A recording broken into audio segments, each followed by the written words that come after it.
বন্ধুরা, আজকে আমি চলে এসেছি হাওড়ার 3 শতাব্দী প্রাচীন রাম মন্দিরে।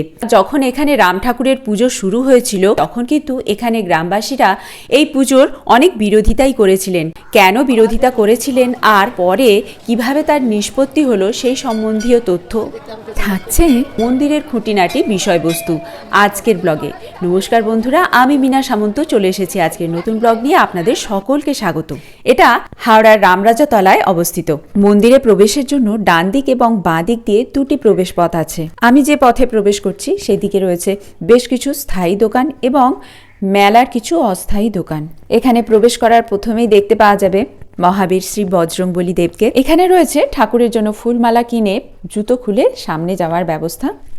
এইখানে আমাদের প্রভু শ্রীরাম, মাতা সীতা এবং অন্যান্য দেবদেবীগণ সহিত অবস্থান করছেন। জমিদার অযোধ্যারাম চৌধুরী এই অঞ্চলে সর্বপ্রথম রাম ঠাকুরের থেকে স্বপ্নাদেশ পেয়ে পুজো শুরু করেছিলেন। পুজো খুবই প্রসিদ্ধি লাভ করেছিল, কিন্তু এখানের গ্রামবাসীরা এই ঠাকুরের পুজোতে ভীষণই বিরোধিতা করেছিলেন।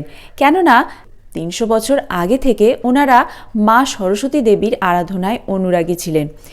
অবশেষে দুদলের আলোচনায় সিদ্ধান্ত হয় যে বাগদেবী মা সরস্বতী ঠাকুরকে ভগবান শ্রীরাম ও মাতা সীতার শীর্ষে স্থাপন করিয়ে পুজো করা হবে এবং প্রথানুসারে সেইভাবেই পুজো এখনও হয়ে আসছে।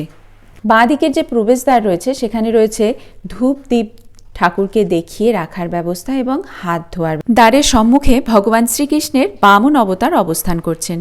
প্রাচীন প্রথা অনুসারেই ষষ্ঠীতলার বাঁশের ঝাড় থেকে বাঁশ কেটে মা সরস্বতী পুজোর দিনে চৌধুরীপাড়া শিব মন্দিরে সেই বাঁশের পুজো হয় এবং তারপর থেকেই এখানে মূর্তি গড়ার কাজ শুরু হয়ে থাকে। প্রথম পুজোর মেলা হতো 3 দিন, তারপরে 1 সপ্তাহ, 1 মাস, এরপরে এখন কিন্তু 4 মাস ব্যাপী এই মেলা চলে। রাম ঠাকুরের পুজো শুরু হয় রামনবমীতে এবং শ্রাবণ মাসের শেষ রবিবারে বিসর্জন হয়ে থাকে।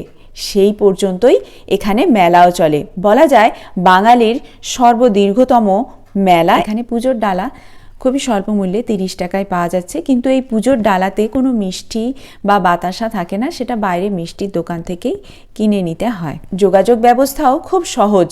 রামরাজাতলা স্টেশন থেকে খুবই সামান্য দূরত্বে মন্দিরটি অবস্থান করছে।